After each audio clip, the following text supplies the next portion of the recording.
Amen. Well, hey, in a second, I'm going to invite my friend Chris Haugen up. He's going to read the scripture for us today. We're in the middle of a series kind of walking through some of the famous stories that we find in the scripture. And so we're kind of walking through some of those in the Torah in Genesis and Exodus. And Chris is somebody I met when I was a teenager. He was serving a local church.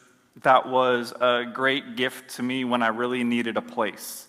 And so we've known each other for a really long time. And so I'm going to remind Chris, we're going to read the scripture. We're not going to tell stories. So that'll be maybe be another day. But if you just give a rowdy welcome to Chris Haugen, I'd appreciate it.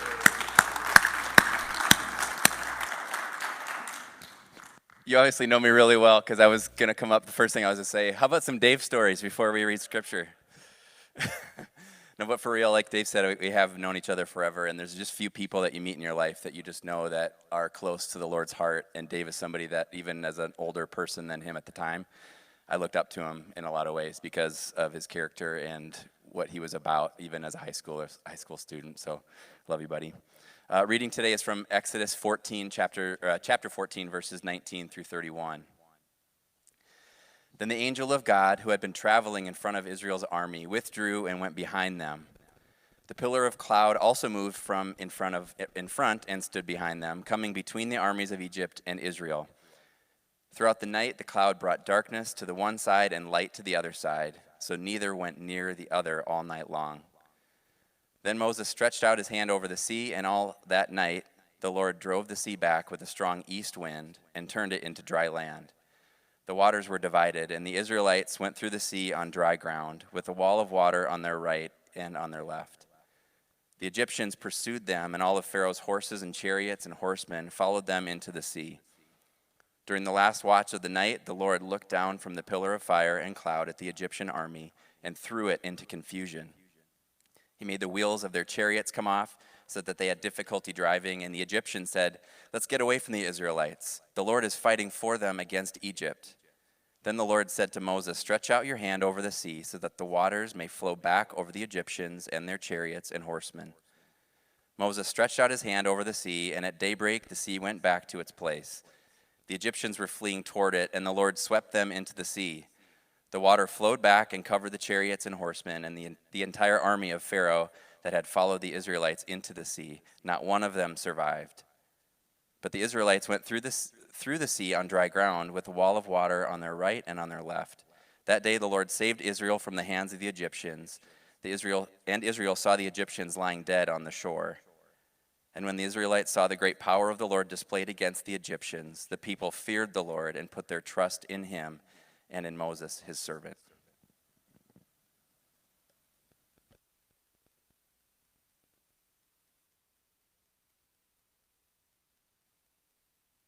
Thanks, Chris. Thanks for not telling stories. Hey, Matt, if you could just turn me down just a little bit.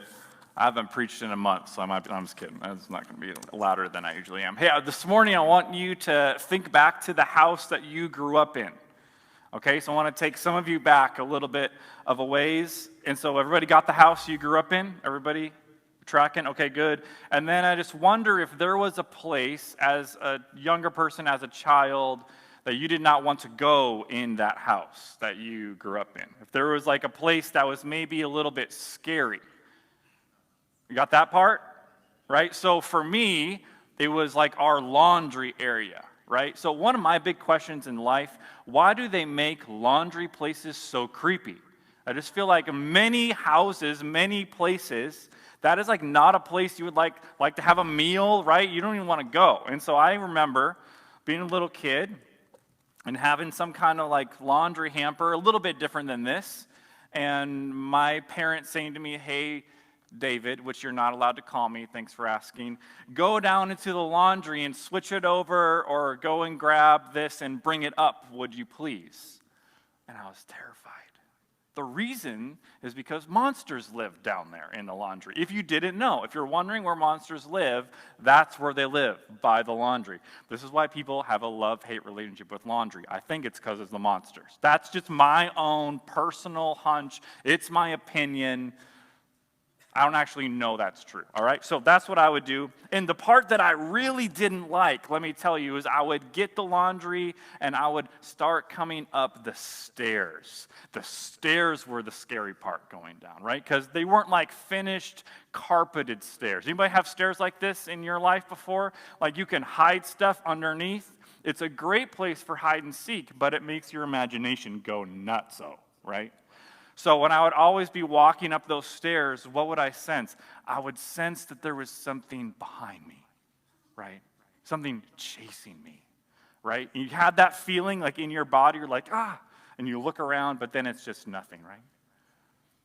And I just think in life, it's possible for us to have not moved beyond that moment and that fear, but for us to live with this sense that there's something after us. I know, wow, how encouraging of a moment to step back into after a month off. Let's go there. But that's what the truth of the scripture is. That's what the truth of our human experience is. I think it's possible in the room today for us to be chased by people's words. Like there are words that have been spoken over our lives, and they just kind of continue to chase us. They continue to define us. There's been maybe some adults in our life, a teacher, a coach, a parent, an acquaintance, who just made a comment. Not trying to be evil, not trying to be horrible, just making a comment. And that comment has stayed with us, and so we tend to wake up in the morning with that comment, with that thing that was spoken over our lives. We're either too much this or we're not enough that. If this would just be true of us, then that would impact our belonging and our value and our identity. So I think we can be chased by words. I also think that we can be chased by wounds. That there are wounds visible and invisible that we wake up with and that we carry. And that attempt to define our lives, like who we are, our worth, and identity and personhood. You know, and I've got this like wound on my elbow from playing cops and robbers with my brothers growing up. I had a brother who was bigger, faster, and had a cooler bike than me, so he always won. But I also have wounds that you won't see, invisible ones. And I wake up with those, I go to bed with those.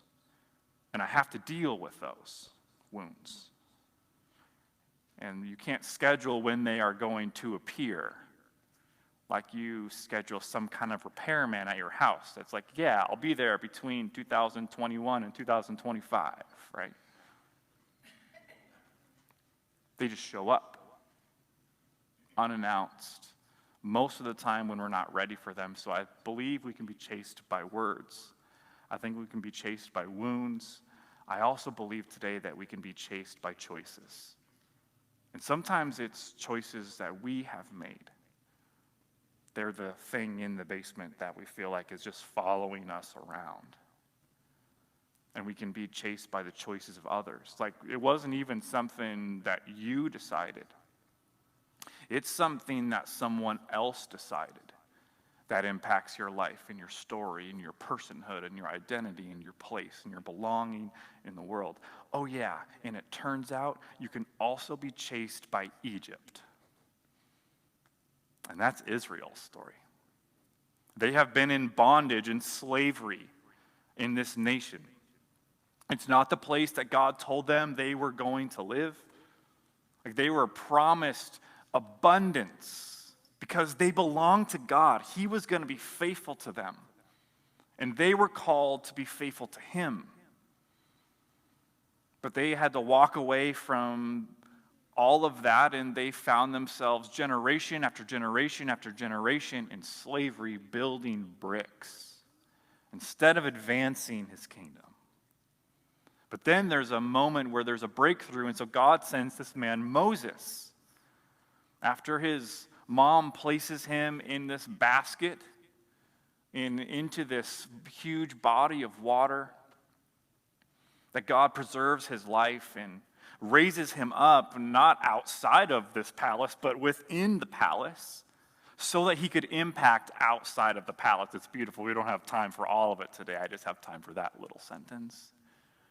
And he raises Moses up so that he might help redeem, restore, repair, and heal every word spoken against the nation of Israel, every wound that Israel has, and every choice they have made, and choice that has been made by someone that has impacted where their feet stand. And so God says to Moses, I'm going to use you to call these people out of where they are so that they might stand in a different kind of a place. They might stand in freedom and healing and truth and blessing. The only problem is it's hard to get a couple people in a minivan and take them on down the street. It's a lot harder to get a whole nation of people to go somewhere. I know we have no current way to understand what that would be like, but just imagine in your mind how we could get a nation moving somewhere, right? And so this is what Moses has been called to do. And so there's these signs and these wonders that show up, and so finally Pharaoh, the leader of Egypt, says, get out of here, I don't even want you around anymore. And so they take off, but then Pharaoh changes his mind because he's like, wait, who's going to build all my stuff? I'm going to have to do it. And so he gets all of his army people together, and he's like, no, go back after them. I know that I said that they could leave, but that was a bad choice. I hadn't had breakfast yet, and so I made a bad decision. So go get them. And then this is where we find ourselves.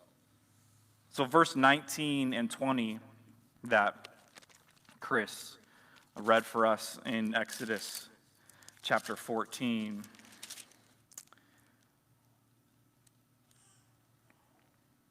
You find these words, the angel of God, who'd been traveling in front of Israel's army, withdrew and went behind them. The pillar of cloud also moved from in front and stood behind them, coming between the armies of Egypt and Israel throughout the night. The cloud brought darkness to one side and light to the other side, so neither went near the other all night long. So the angel of God moves, and he moves somewhere from in front of them, leading, guiding, providing that light, that vision, to behind Israel. Do you notice that when we're reading this? And how many people have you talked with in your life? How many moments have you sat in as an individual person and you've said, like, where in the world did God go? Like, he was right here in front of me. And then he just vanished. Then he just disappeared. Then he just went somewhere. This is a moment in the history of Israel, in our story, the story we've been brought into to let us know, hey, sometimes we can't see him because he's fighting behind us. Sometimes he's at work behind us, and we're not going to be able to see it. Sometimes he's what? He's standing in between us and the thing that is pursuing us, the thing that is chasing us. So, church, you're not always going to see him, but don't think because you can't see him doesn't mean that he's stopped fighting. Because he's all about taking down every word that has been spoken about you that gets in the way of you understanding your life and your hope and your identity in Jesus. He's real serious about that. And he's real serious about wounds that you carry.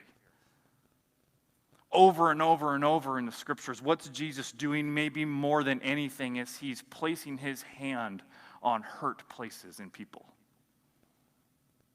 Both visible and I would argue invisible. Because I would argue in the scriptures, when we see someone who's blind, there's something else too. When we see someone with a shriveled hand, there's something else too. When we see someone who can't walk, there's something else too. When Jesus interrupts a funeral, there's something else too. These are signposts that are supposed to get us to wake up and to pay attention. There's something more that God wants to do. And then in verse 21 and 22, then Moses stretched out his hand over the sea. Can you just imagine that moment for a second, like Israel being like, what's he doing? We just ran away from Pharaoh, and this crazy guy has like his arm stretched out like over the sea. What's going on? And then all that night, if you're a circler in your Bibles, I have that circled. All that night, the Lord drove the sea back with a strong east wind, and he turned it into dry land.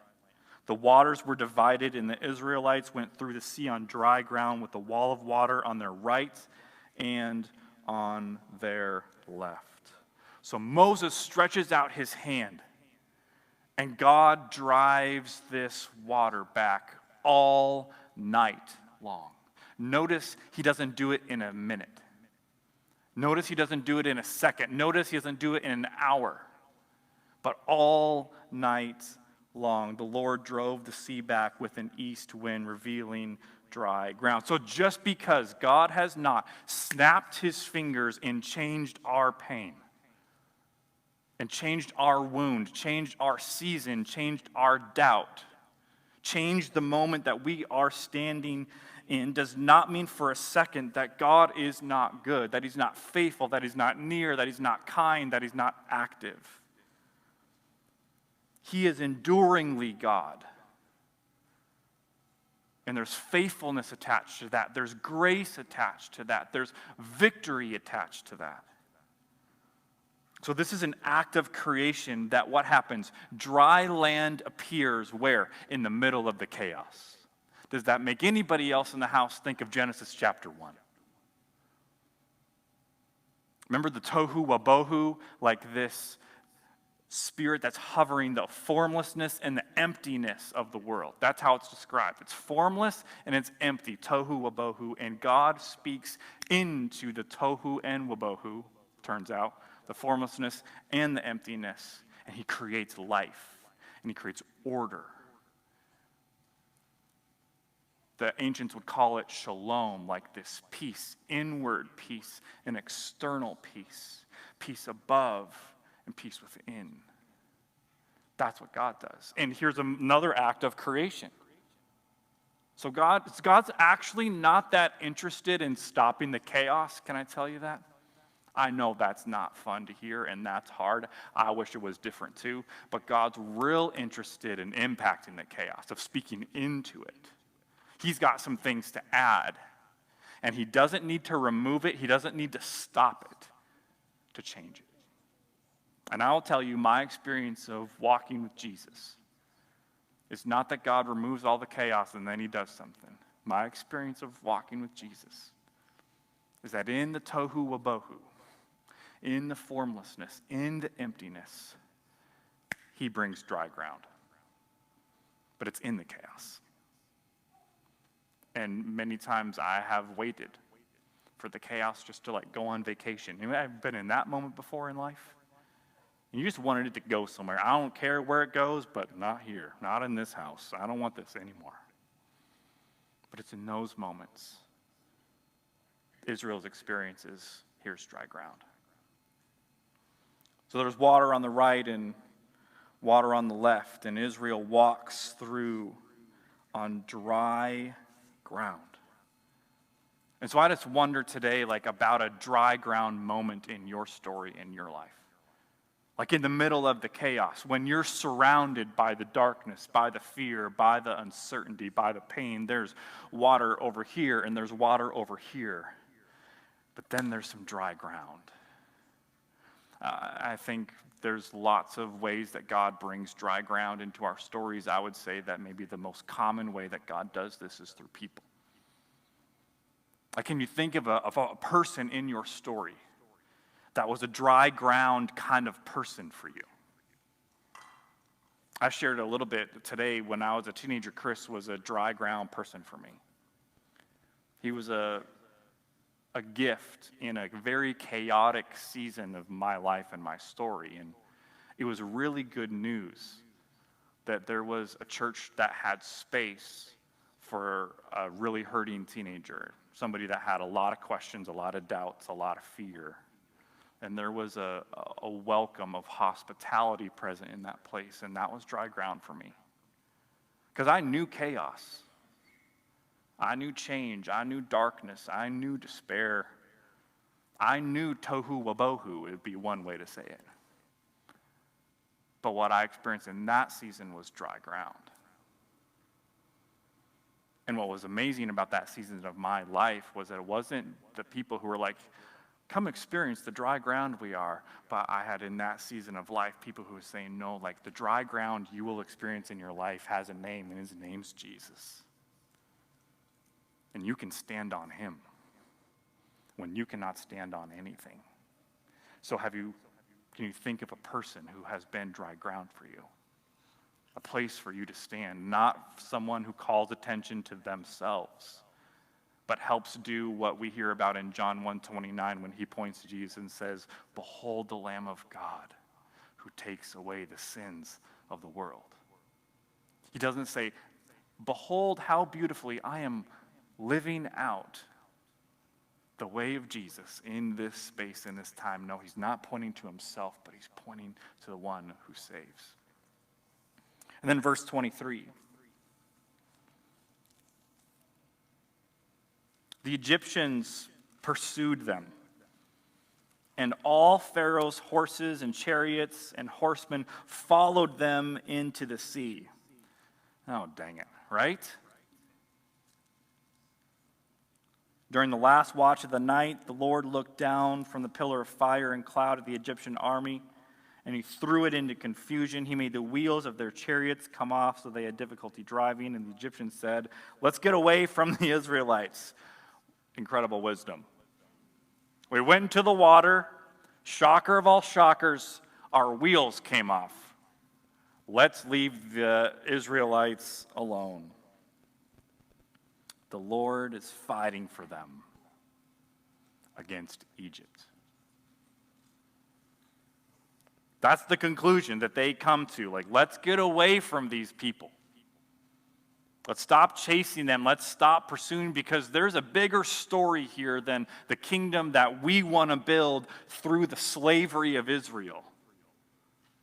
Like, there's more going on here than using them to build bricks day after day, moment after moment, generation after generation.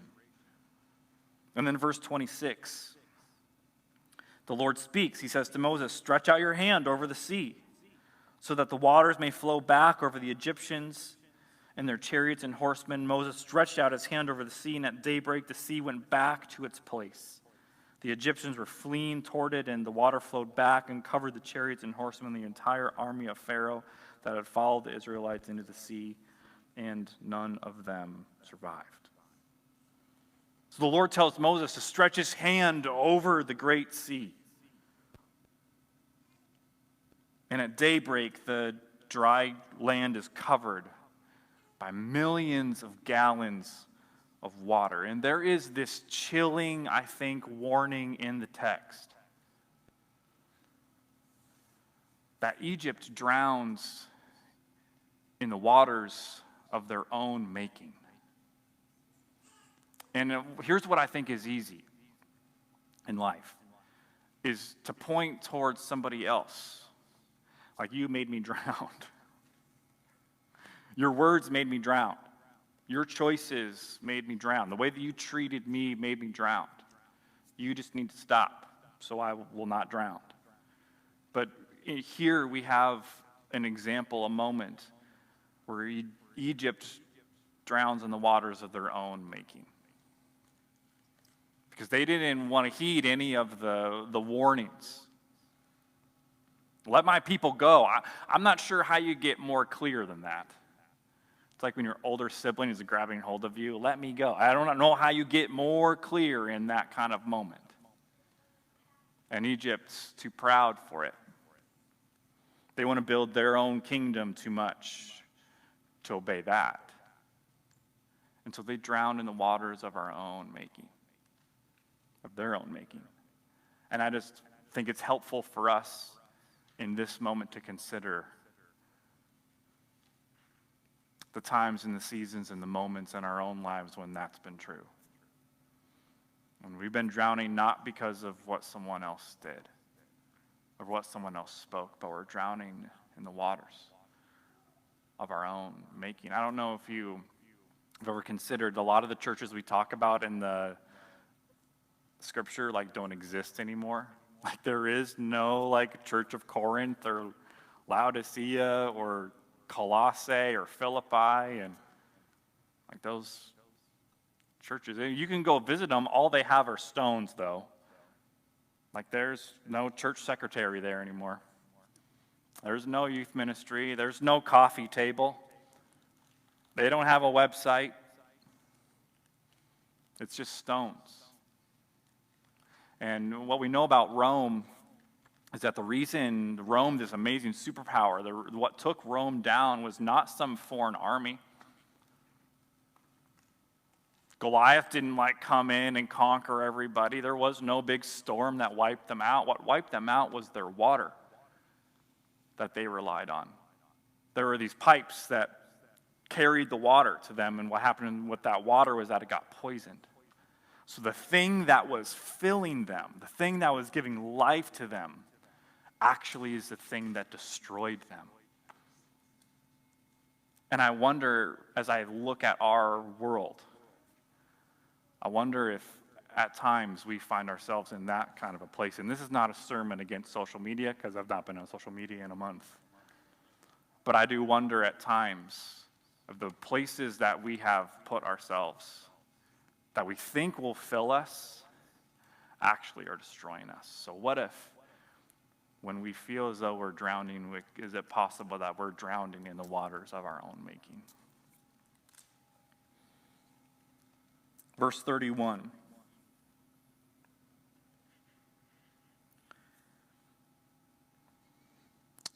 And when Israel saw the great power the Lord displayed against the Egyptians, the people feared the Lord and put their trust in him and in Moses, his servant.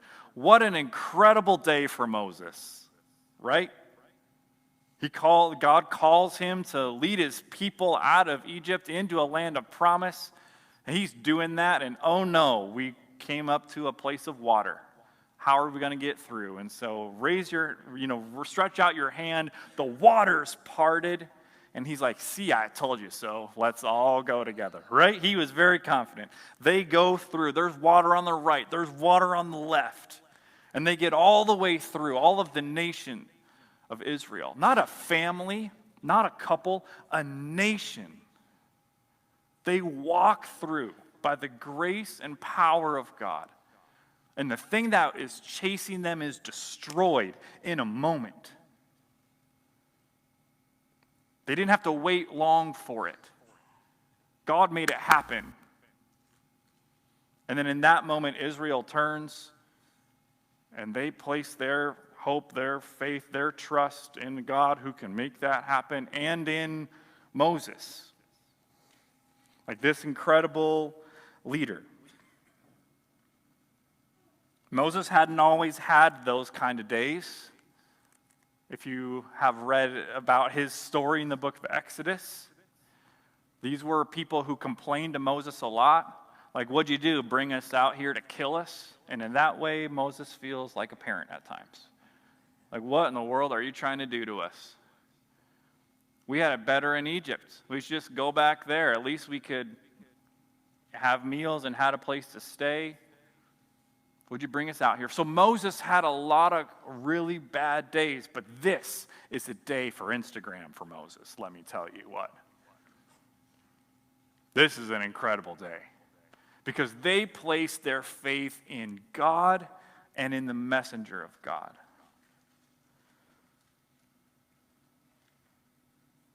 And at the end of this story, I'm going to invite the band up as we close today.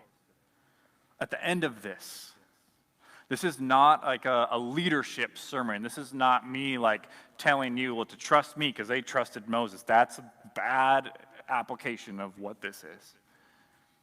At the end of this story, Jesus is the dry ground that his people can victoriously stand upon.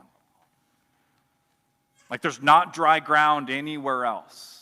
That when we're in the middle of the chaos, and there's water here and there's water there, Jesus is the dry ground.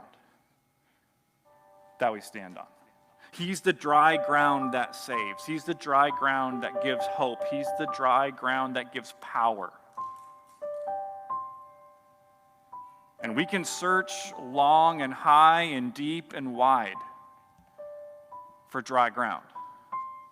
Because when you're in the middle of it, when there's water all around, it's good news that there's a place of refuge, a place to stand. A place where you're not going to be covered in the waters of destruction, but on the dry ground of His grace. And if we fast forward from this moment, I don't know, we don't really know exactly, so let's just say thousands of years. There's another moment, and there's another person in Israel, and he's being chased by a superpower. His name is Jesus, and he's being chased by Rome. And they chase him to a place that we know as Golgotha, where things go to die. The place of a skull, they called it. And some people think we call it that because it looks like a skull. We call it that is because it was a death chamber. It's where people were killed.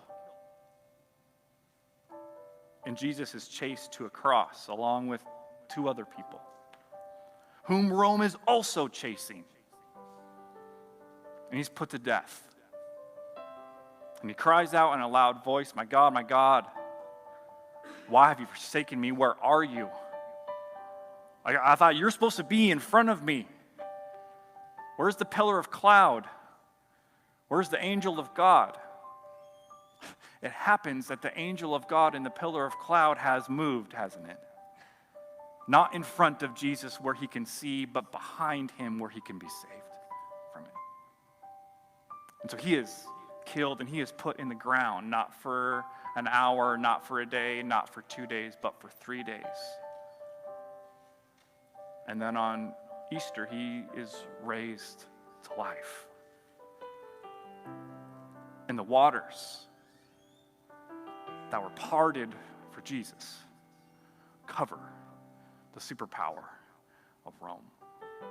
So when we talk about Jesus as dry ground, we talk about the living God as a place to stand, we're talking about it covering the superpowers that chase us, the words that chase us, the wounds that chase us, the choices that chase us.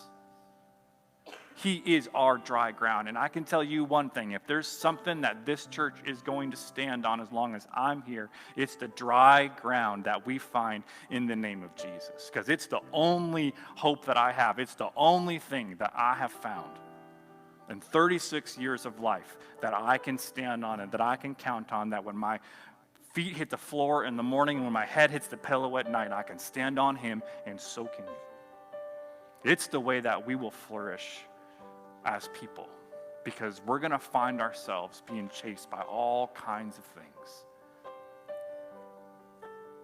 The monsters just happen to be bigger than we thought they were when we were 7. We continue to be chased by things. But the beauty of the gospel is, yes, we are being chased by superpowers, but we are being pursued by the living God. And it is a different deal, isn't it, to be chased and to be pursued. And the God of this Bible, he's not a chasing God, he's a pursuing God. And I'm so glad